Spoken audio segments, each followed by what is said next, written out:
Okay, well, I do think we see a lot of participants here coming to this webinar, so I would like to get started. Hello, everybody. Good morning, good afternoon, good evening. This is a global webinar organized by the International Fragrance Association, IFRA. So thank you very much for joining today's webinar. My name is Martina Bianchini. I am the president of IFRA, and it is my great pleasure to host today this webinar. And we are very, very thrilled to have with us three guests today. We are happy to have Professor Barry Smith with us, who is director of the Institute of Philosophy at the School of Advanced Study, University of London. And Professor Barry Smith will speak about the philosophy and science of smell. And then we have with us Duncan Bogue, who is the creator of Fifth Sense, a organization for people that suffer from anosmia. And we come to anosmia in just a moment to explain what that is all about. We have with us Dr. Matthias Fey from IFRA, who is going to speak about how IFRA is promoting the safe and sustainable use of fragrance. And we have with us our chairman, Hans-Holger Glieve, IFRA chairman, who is going to do the closing remarks. Thank you all for joining this webinar today. We would like to explore the sense of smell. We would like to explore the essence of scent. We learn about also anosmia, because today is Anosmia Day, Global Anosmia Day. And anosmia is the term that is used when people lose their sense of smell. And people have experienced and heard that word a lot during the pandemic, when anosmia became one of the indicators for people with COVID, because they lost their sense of smell. And this has made the anosmia on the global radar screen, and also triggered a lot of more research into the science of the sense of smell. At the end of the three presentations, we will have a Q&A. So all of you are invited to please type your questions in the Q&A. Don't use the chat function, but we'd like to come to your questions at the end of the presentations. Also, this webinar is recorded, and we hope that you have a good fun and get some more insights into the science of smell, the philosophy of smell, what it is like to live without a sense of smell, and also talking about this is safe and sustainable use.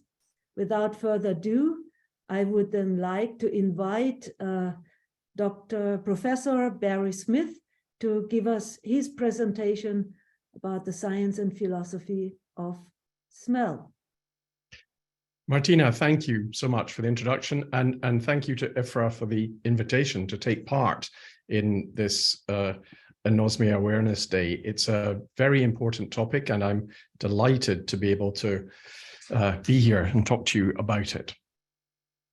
So, it's often said that smell is one of those neglected senses. Well, what does that mean? Well, smell doesn't feature very strongly in literature or history, with one or two notable examples, such as Proust's À la recherche du temps perdu, but you don't have descriptions of what people thought they could smell in the environments they were in throughout history, even though we have very good descriptions of what they saw, what they heard, and so on. Smell was, until recently, relatively neglected in the science also, compared to the study of vision, audition, other senses. Smell is a very small area, and smell is neglected a lot in philosophy. When we do the philosophy of perception, we tend to concentrate on vision or touch or sound, but very seldom does smell get much mention.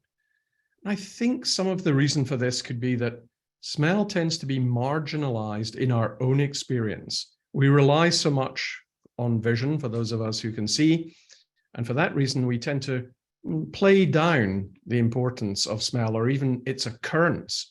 So let's look at the reasons for why we neglect it. Well, one reason could be that, as it's often said, odors are rather hard to name. Anybody who starts out by trying to participate in wine tasting for the first time thinks, oh, what is that smell? And sometimes they'll say, I know that smell, but I just can't name it. And we don't have a recognized vocabulary for smells. We tend to name odors by the source of the odor, leather or raspberry or peach or grass. Nonetheless, there are smells that we love. Even if we can't name them, we find them tremendously enjoyable. The smell of old books in a library. And of course, smell isn't just there for the things that we enjoy. It's also one of our chemical defenses about how we interact with the environment. You might smell the milk from the fridge to decide, is this off? Is this okay? Should I use this? And similarly, when we're smelling anything that we might eat, we get a quick indication of whether it's okay or not by smelling it. So smell is one of our chemical senses, is one of those defenses between the inside and the outside world. It guards the barrier between us and the world and is part of our check on what we allow to take into ourselves. But one of the reasons why I think smell is often neglected is because we believe that we only smell when we sniff, that it's only when we put our nose to something and take a good sniff at it that's when we're smelling. But that's not right. As psychologist J.J. Gibson told us, we smell because we breathe. All the time we're taking in odors from our environment and they're reaching up through the nose to the receptors in the olfactory epithelium at the bridge of the nose. And that means that smell is always on, always active. Smell also plays an important part in lots of our life and our everyday experience. Smell's important in intimacy, in attraction to our partners, and also it's part of the pleasure we take when we love being in the outside world, in the environment. When we're in nature, it's often not noticed that smell is a huge part of what's giving us the pleasure of being in nature. Smell doesn't get recognized sometimes when it's very involved in our everyday lives. For example, when we taste food, people often fail to realize that what we call tasting involves taste and smell as well as touch, and that smell is actually one of the most important things to the experience of tasting. Most of what we say we taste is due to smell. We don't have basil receptors on the tongue or cherry receptors or melon receptors or strawberry receptors. This is all due to smell. It's when smell's involved that we pick up the odors of fruits and of meats and of the things that we eat. Now that means that there are at least two routes by which odors reach the receptors in the olfactory epithelium. One, when we inhale and take in odors from the environment, but the other way is when odors from the mouth drift up through the back of the throat and the nasopharynx to reach the olfactory epithelium. And that is happening when we swallow and pulse odors to the nose. So it's important to recognize smell as having a much greater role in our lives than we commonly think and often talk about. So as I said, there's constant bombardment of the olfactory receptors by environmental odors, and olfaction is always on. But then that leaves us with the question of why don't we notice it? Why are we often ignoring it? Why do we think it plays such a small part in everyday life? Well, one reason is because when odors are familiar, we simply stop paying attention to them. You probably notice that you don't smell the smell of your own home, your own house. Although everybody else's home has a smell, strangely, yours doesn't seem to. But that's because you've got used to it. And in getting used to it, you don't any longer maintain an awareness of that signal. If you've been away from your home for a couple of weeks, when you come back, yes, then you detect it. But although we say we don't notice it, we are keeping a way of monitoring our background environment. If you come into your own home, you will know if someone has been in there. You can smell their perfume, or perhaps you can smell someone's been smoking in the house, or that you've left the garbage out. So there's a way in which we obviously have a baseline by which we monitor, is everything okay? Is everything familiar?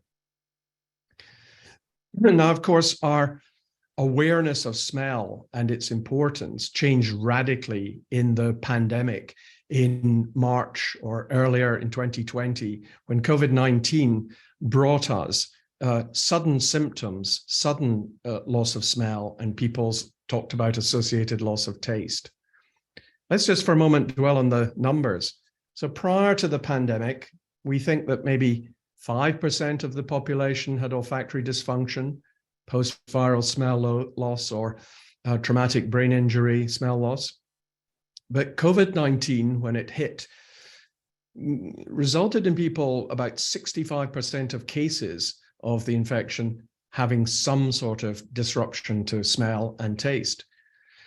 Now, globally, there have been over 670 million people who've had coronavirus.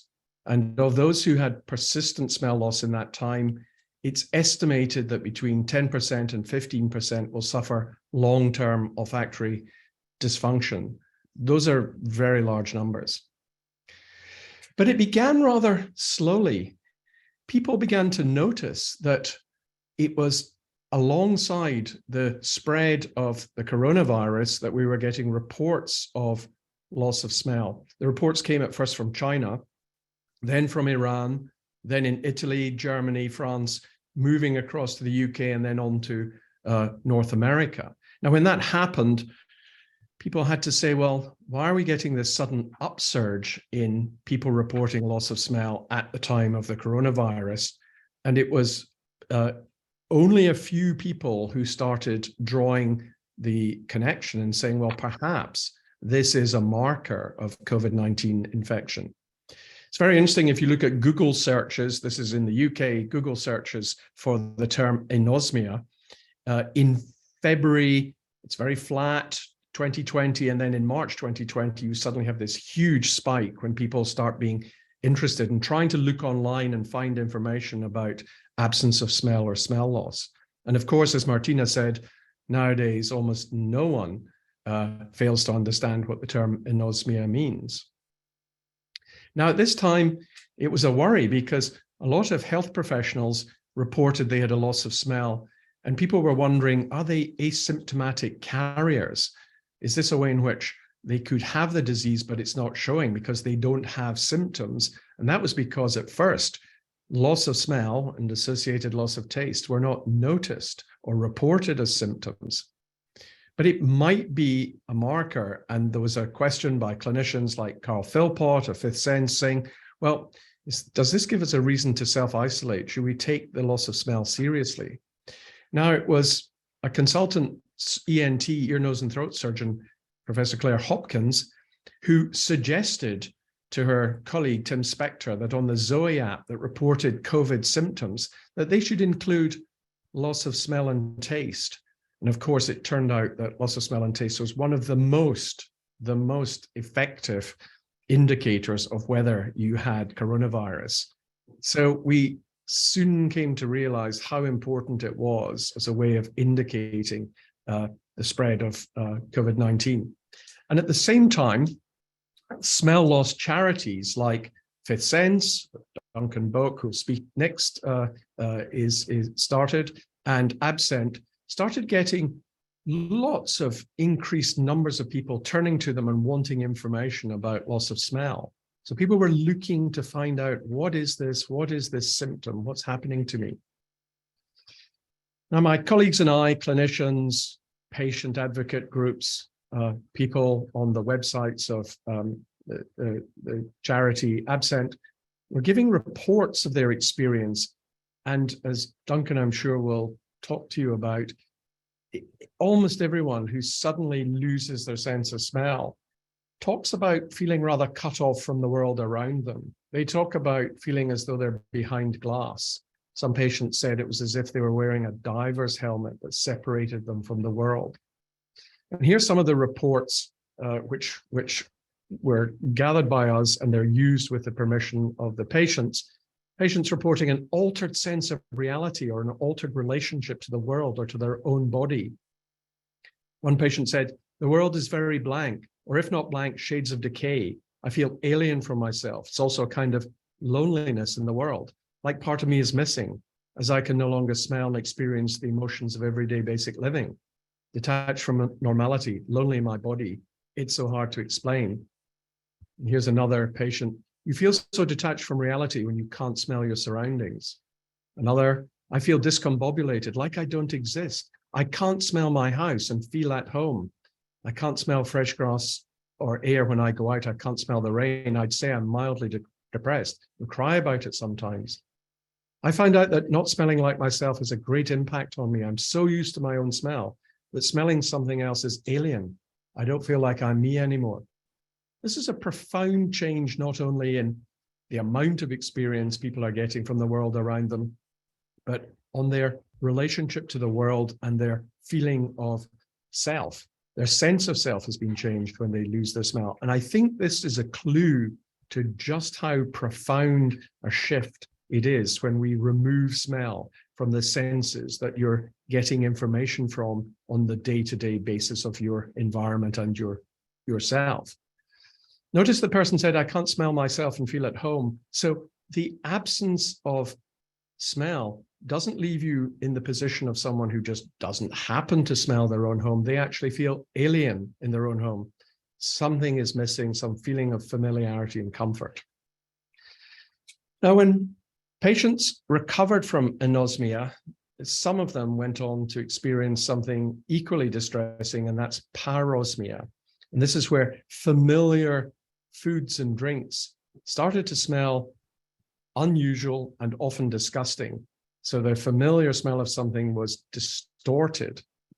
Now, this was already being studied by Jane Parker and Chrissy Kelly. Chrissy Kelly, a patient advocate, taking information from the Facebook group that she has. And Jane Parker is a food scientist.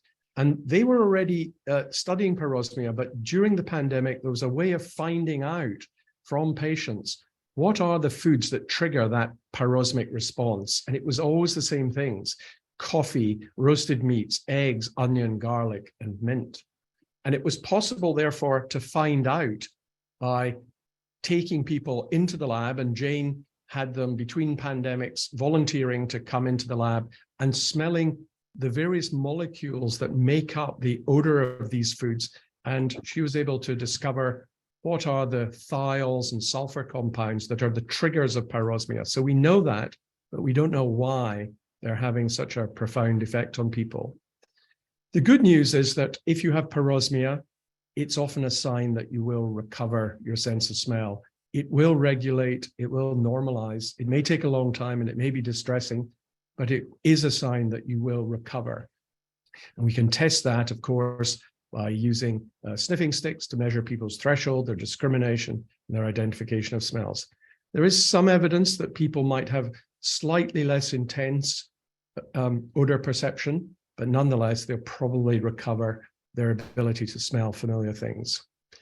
And it's in that recovery, and it's because people have been through a period of not having their sense of smell, that so many people around the world have come to really value the sense of smell. They take pleasure and delight in it. They begin to celebrate the fact they've got a sense of smell. It's no longer neglected and taken for granted. In fact, what we see is that people now really know what the world is like when smell is not there. And it may be that smell is one of those senses that you don't know what it means until it's gone. You don't know what you've got. You don't know how to value it until you're without it. And I think the way it contributes to our being in the world is very well summed up by a wonderful article by a Spanish philosopher, Marta Tafalla. And she is congenitally anosmic, never had a sense of smell, and has always wondered, what is it that I'm missing? And one of her key insights is when you're in a beautiful garden in the evening, she said, I can appreciate the beauty, the colors, the symmetry, but I think I'm not getting as much as those who have a sense of smell because I'm not feeling as immersed in that space, as present in that space. And I think that's what smell does. It connects us to the world around us. It gives us a comforting sense of ourselves, and it monitors the boundary between the inner and the outer. So smell is one of those things you should cherish and you should value because it's very different to live without it. So I think, although we tend not to pay attention to it, because smell is always active and always on, we should think of smell as a background to consciousness, that olfaction is a constant background to our conscious lives, modulating our emotions, our attention, our awareness, and consolidating those episodic memories of places that we have been and would long to return to. Thank you very much.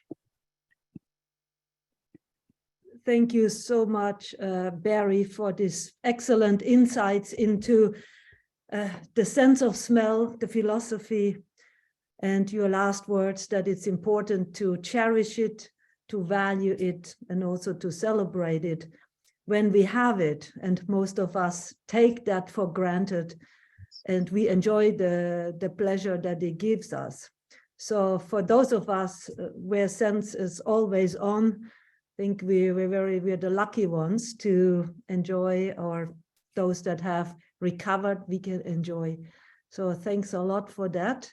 Let's hear maybe from Duncan. No, Barry, you said it's always on. For Duncan, perhaps your sense of smell is always off. So can you share with us, what do you feel like? What is it like to you to live without your sense of smell? Thanks, Martina. I will do, and thank you, Barry. There's some really good points there that I'll be echoing in my talk now. Just let me open my slides up.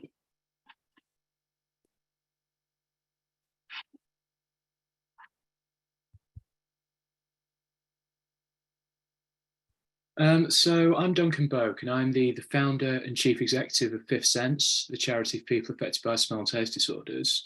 I'm going to talk to you today about my experience of losing my sense of smell, what that's meant for my life, and also talk a bit about the change that I want to see in the organisation that I set up wants to see as well in this area. I started Fifth Sense in 2012. In partnership with Professor Carl Philpott, a consultant ear, nose and throat surgeon and director of the UK's first NHS smell and taste clinic, to provide support and information for people experiencing smell and taste disorders. We represent and support anyone and everyone affected by a problem with the sense of smell and taste, whatever the cause.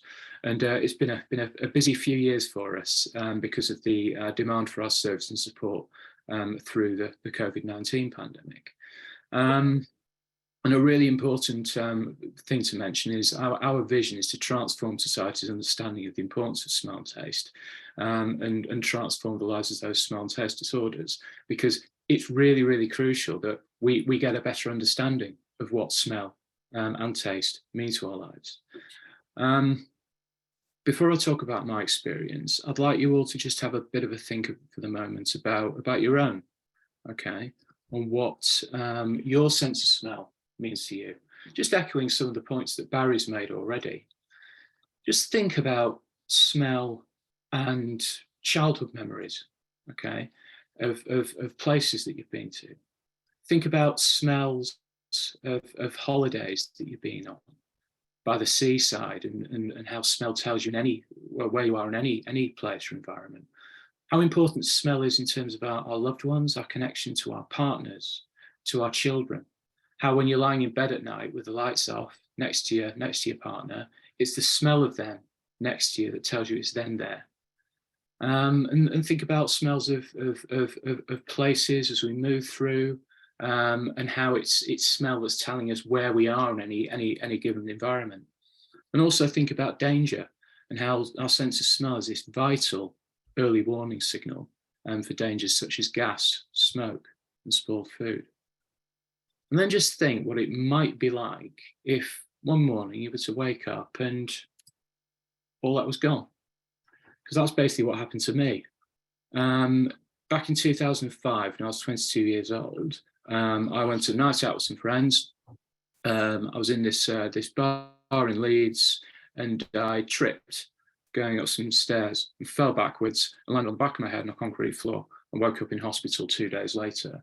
It was when I came out of hospital after about a week that I was thinking firstly I was lucky to be alive, that I realised I couldn't smell. My initial reaction was, this is really strange. I didn't know you could lose your sense of smell. You know, I think like many of us, it was something I took for granted and never really thought about before. And I went to see my GP at the time, who said, okay, I've heard of this happen before. It's very rare. We don't know very much about it, and there's nothing we can do. Might come back of its own accord. If it doesn't, you just have to live with it. And that was the extent of the medical advice and support that I got for losing one of the 5 ways in which we connect with the world around us. And it's had a tremendous impact on my life in all sorts of ways, in ways that it took me a few years to understand. It was only really sort of the beginning of my journey in starting Fifth Sense and learning about smell in hindsight that I started to really piece together the changes that had taken place in my life and connect those with the loss of smell. My mental health suffered. I became very depressed after the accident, which I put down to the head injury. But I was also aware that after I felt I'd recovered from the injury itself, that I never got back to the place I was before. I've not been able to smell my girlfriends ever since the accident 18 years ago, and that sense of disconnection from people that it creates. Okay, I don't form memories of the places that I go to, that I visit, in the same way anymore. I don't have the same emotional sort of connection to places that I go to. About 4 or 5 years after I lost my sense of smell, I came this close to lighting a cigarette lighter in my kitchen, which was full of gas that I couldn't smell because my flatmates and I hadn't turned the cooker off properly. But no one told me about any of this, okay, when I lost my sense of smell. I had to just work it all out for myself. And 18 years on, I'm still in the same position. I still can't smell a thing day to day. It's not getting better, and I've probably got this for life and the ongoing impact of it. But I also want to say that it's Anosmia Awareness Day today, okay? And it's not just about me. It's about all of us, all the people that Fifth Sense represents. It's about the adults and children who are experiencing ongoing parosmia and smell distortions following COVID-19 infection, who keep contacting Fifth Sense, people whose mental health, whose nutrition and physical health is poor as a result, but have been faced with a lack of knowledge and support from doctors, let alone treatment. It's about children who are born without a sense of smell, who have to work it out for themselves, or them and the parents, because the sense of smell isn't routinely tested. It's also about the large numbers of older people who lose a sense of smell later in life as part of the aging process, but again, aren't necessarily aware of this and aren't given any information or support to help them sort of come to terms with this. So people who might live alone and be more vulnerable to dangers such as gas and smoke and eating spoiled food. It's about everyone and anyone, and the vast numbers of people who this affects. It's an issue. Smell and taste impairment. It's an issue that can affect every facet of our lives. But at the moment, there's very little recognition and support for this, few treatment options, and not enough research into new treatments. COVID has changed things, as Barry said. So many more people have experienced this for a temporary period, who know the term anosmia and parosmia, know that this can happen to people, but we need to do more about it.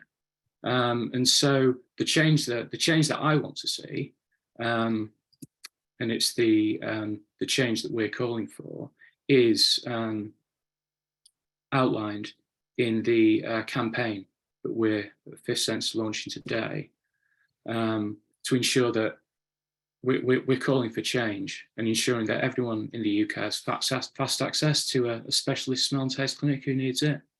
We want to ensure that smell testing is routinely undertaken in public health settings. We want more education and training for health and social care professionals and funding for research.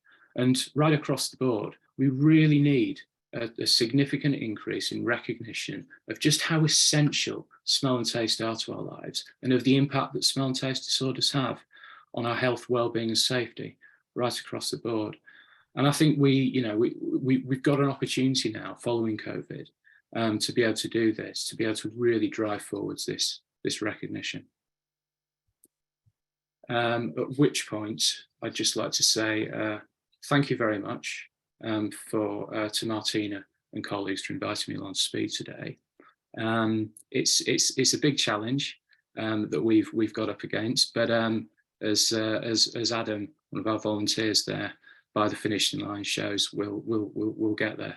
And anyone who's watching this who'd like to find more about the work we're doing at Fifth Sense, like to get involved, then please get in touch. It'd be great to hear from you. Thank you very much. Thank you so much, Duncan, for showing us with such insights how you deal with your personal situation. And someone once said, we cannot change what happens to us, but we can change how we deal with it. And you've really taken enormous step in to dealing with this and raising the awareness and calling for more research in the sense of smell, and also highlighting how essential smell is to our life and our well-being. And we often only realize it when we don't have it anymore. So thank you so much for that. We now would like to turn to Dr. Matthias Fey from IFRA, and he will share with you the approach that IFRA has taken to advancing the safe and sustainable use of fragrance. Thank you very much, Martina, for handing over. And it's a great pleasure to talk to you and present on our safety program on such an important day. Just need to swap the screen. Give me a second. While you do that, Matthias, I'm encouraging people to type in the Q&A.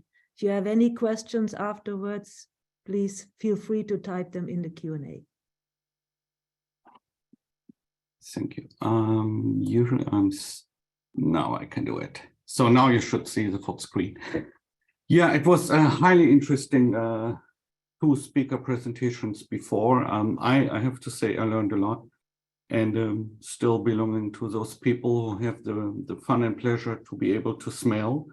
And I think most of us, we only had a short-term experiences, maybe when we had a cold, that for some hours or maybe days, we had some impact on the ability to smell, or some of us who had the effect from COVID. But actually, our business is around creating smells. Our business is around bringing enjoyment via smell and fragrance products to the consumer. And actually, we are somehow building memories even by doing so. So it was very insightful to see what it means if you can't do that.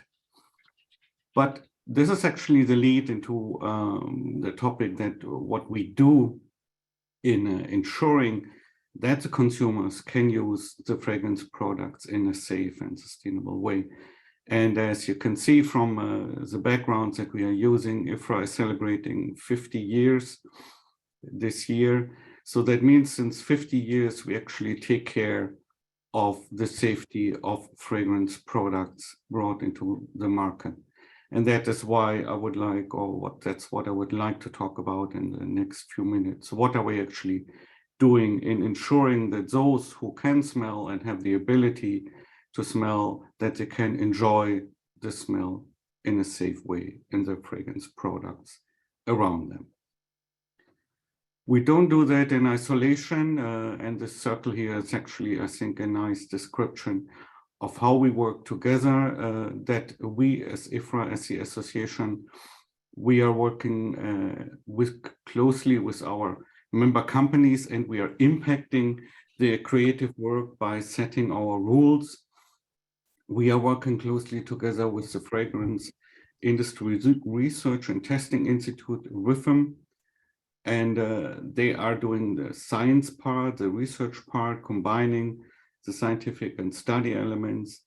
And our program is only as valuable as it is also independent, or with the independent oversight, which happens by an independent expert panel that actually looks at the work, which is combining the exposure information with all the science and testing information, and which then builds the basis for the standards. So in this circle, we are impacting our member companies. They are sharing information on exposure. They are sharing study results. This leads to updated safety information. Again, this is reviewed by an independent expert panel. And then as an outcome, if the safe use cannot be confirmed, we as IFRA set standards. And we do that, as I mentioned, since 50 years. Everybody in the IFRA network has to abide to the standards. So the membership to IFRA brings the need to follow the standards. The standards are part of our code of practice, which has 3 key elements from the beginning. One is to comply with external regulation. And while this sounds logically to some people, that also means for us that we have to explain and bring this regulation to our members so that they know what to follow in the respective countries or regions. And on top, they have to follow the IFRA standards. Again, this is a commitment. Any member has to follow the IFRA standards, the voluntary regulatory system. And last but not least, there's also a request to follow good operating practice as a central element of the code of practice since the creation of IFRA. And in this 50 years, there has certainly been some developments. You see here the so-called blue book, and those of us who have worked some years in the fragrance industry might do remember that term. That was actually the first way we distributed standards. They were sent out by mail, and everybody was holding his or her blue book and then putting the new sheets with the new rules in the book. Certainly over the years, as you can imagine, we have improved our tools of communication as well as safety assessment. The communication tool simply means that today everything is going to be distributed electronically. We maintain a website where all the relevant information is available to the members, but far beyond anybody interested in using the standards can do, and he or she will find the respective information on our website, all the documentation, the standards. So we have moved in these 50 years, but it's also nice to remember where everything started and how things were done some decades ago. Certainly, we have also improved the tools in which we do safety assessment, the rules that are applied to develop the standards. And here also you will find a lot of information on our website. So that enables us that today we have a reliable system of developing the standards that should help that the consumers can use the products in a safe way, safe from a health perspective, but also from an environmental perspective. And that is what I wanted to share on this very important day. I think it's a highly important topic. It was good to learn more about it, and at the same time mentioning the 50 years of IFRA celebration. Thank you very much. Thank you very much, Matthias, for sharing with us the work of the fragrance industry and how we in our industry approach the smell. We're all about smell. Our products help to make people and places smell good.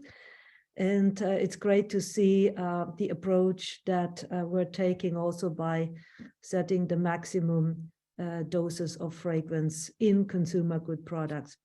With that, I would like to invite all the panelists now to turn on their cameras back on. With the exception, we have two IFRA team members here, Charles and Marta, who work in the background, and would like now to see what are the questions that we have in the chat. And let me just see the first question. This comes from Annelise Reggiani in Argentina, and she, it may not be Argentina, but she's asking if there's any anosmic association in Brazil, something like fifth sense. Maybe that's a question for you, Duncan. I mean, you experienced this, you created a non-governmental organization. Do you know if there are similar organizations in other countries, specifically Brazil? There are some in other countries. There's not one in Brazil that I'm aware of. I'm actually got a really good contact in Brazil with an ear, nose and throat consultant there who's really passionate about smell disorders and supporting patients. And I think he's very keen for a patient-led group to be established there. But so far, I don't think anyone's picked up that baton. But if Annalise would like to be connected to the ENT consultant, then I'd be happy to contact him on your behalf. So please get in touch. Okay, great. Yeah, it's well, you know, anosmia is now much more on the global radar screen since it became a marker for COVID-19. Yeah, that's now it has already a higher standing on the global research agenda. We have another question from Dongfang Chen.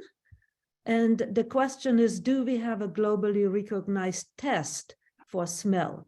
Should we have one like we have for the eye or for hearing tests? Maybe a question for Barry. Thank you. Yes, very good question.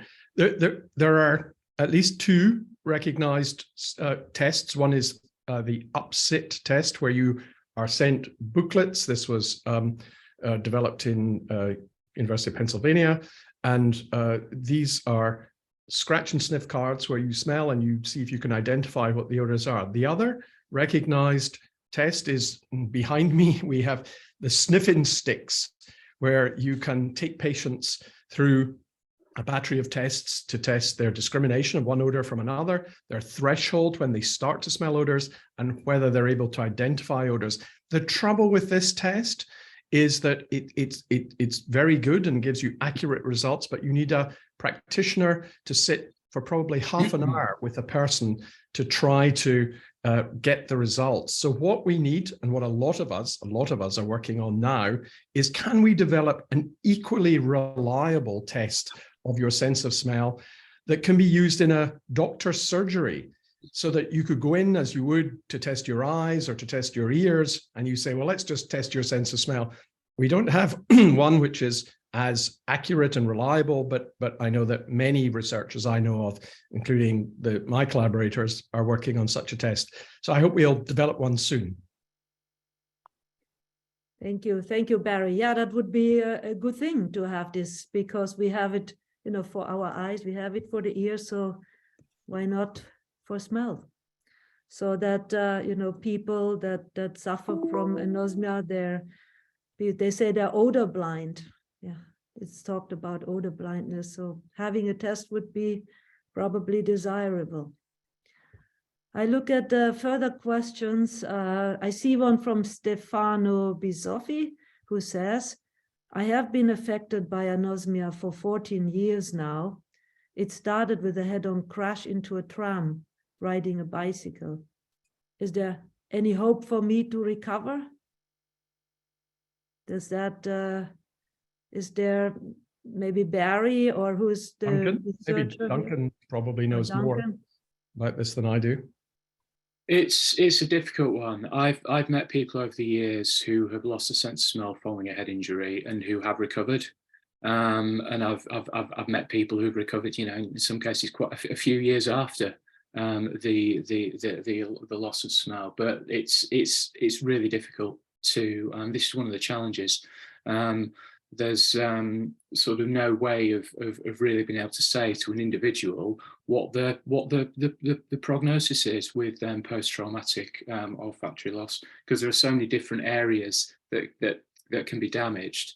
And at the moment, we don't really have the imaging technology to be able to see in any great degree of detail what damage is being done. So yeah, it's really difficult. So possibly, but I think, you know, like me, Stefano, after 18 years, I'm not sort of resting any hopes myself of recovering after that period of time. Mm-hmm. Would any of the panelists like to add anything? Perhaps I could just add that there is research. It may not be in time for Stefano or Duncan, maybe, but there is attempts to look at implanting cells. There's an attempt to look at artificial stimulation of areas, but as Duncan says, it depends on where the damage is and how it's located. But the other thing that we have to talk about is, as you get older, your sense of smell diminishes.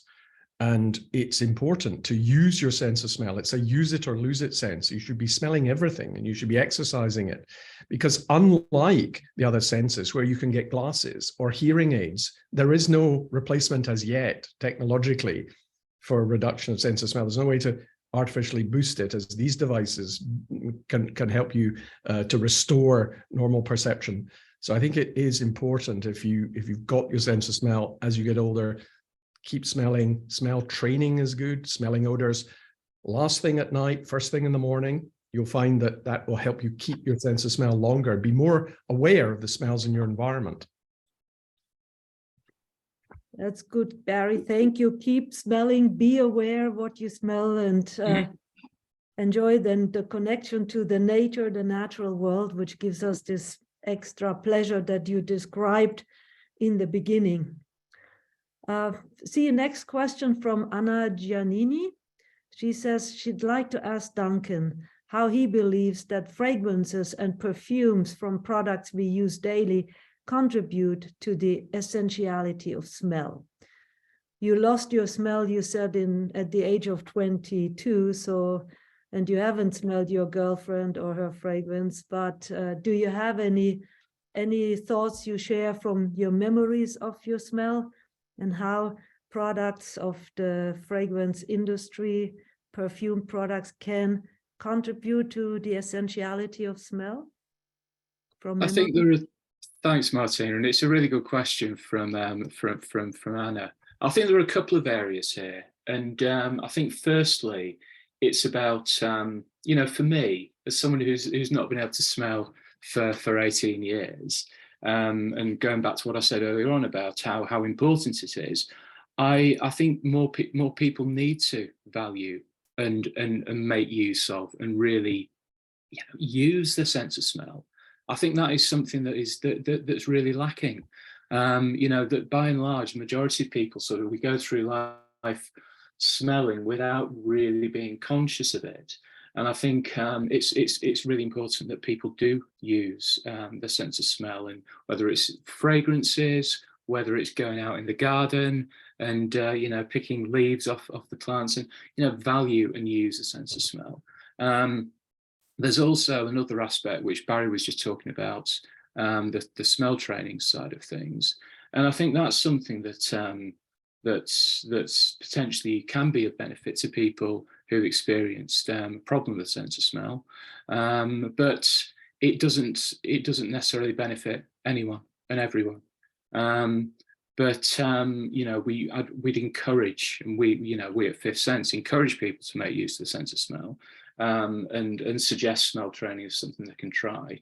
But I think, and also it's sort of in relevance to the question from the anonymous attendee, that in terms of the training and smell training kits, I mean, I think my response to that is there's all sorts of things around the home that people can use quite cheaply and easily.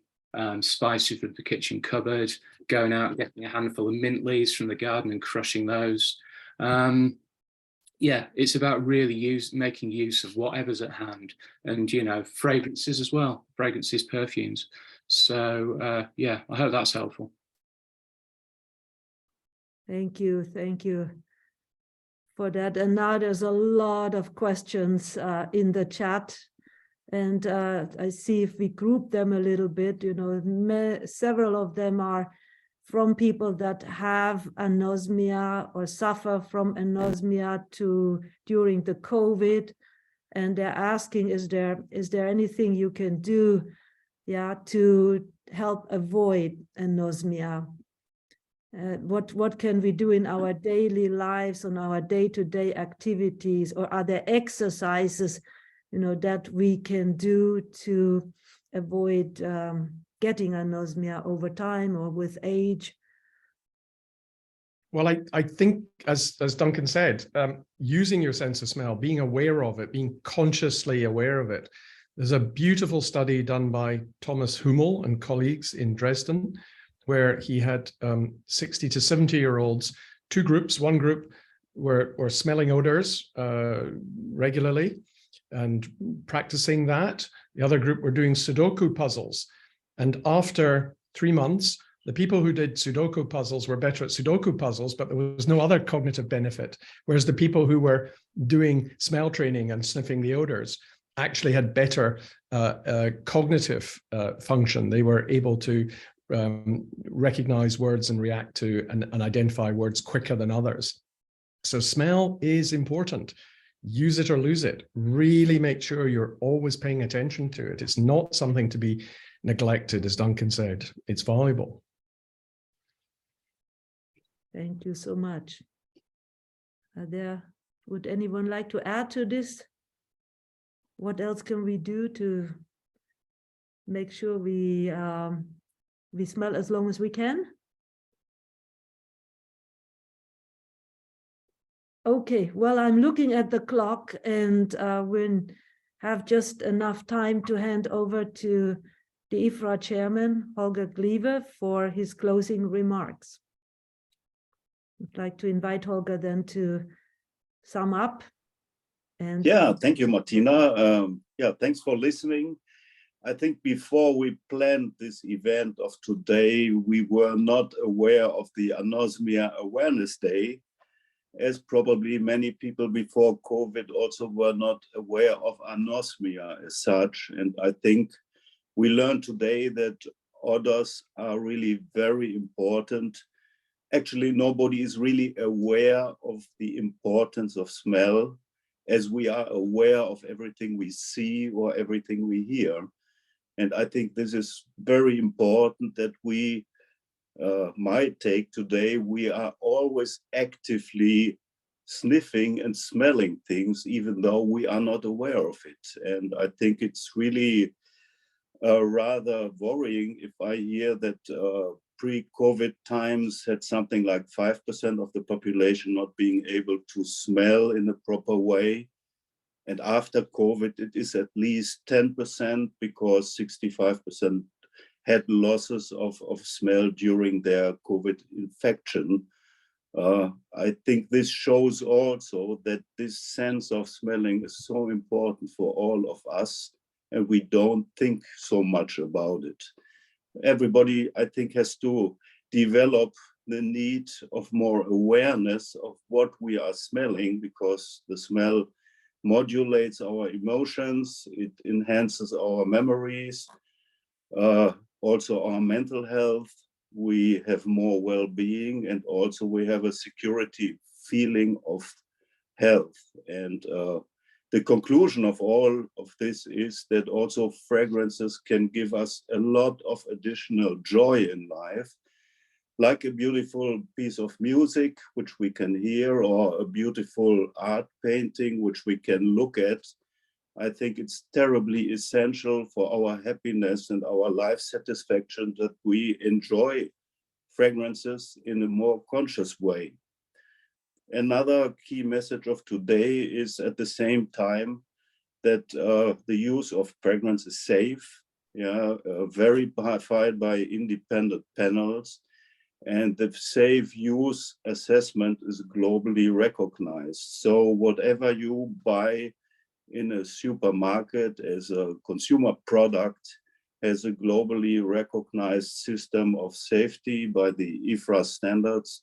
And this is something which is being recognized in the entire world and gives a lot of additional security to a consumer also when dealing with fragrances or fragrance products. I would like to thank Professor Barry Smith for this excellent contribution about anosmia, as well as also Duncan Vogue from Fifth Sense, who made us all more aware of what we are smelling every day.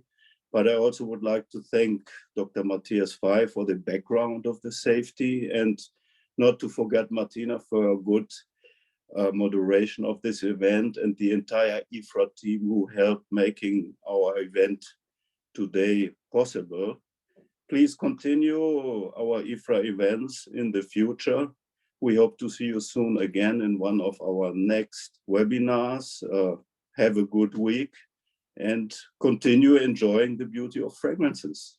I think that's our message for today. Thanks a lot and see you soon again.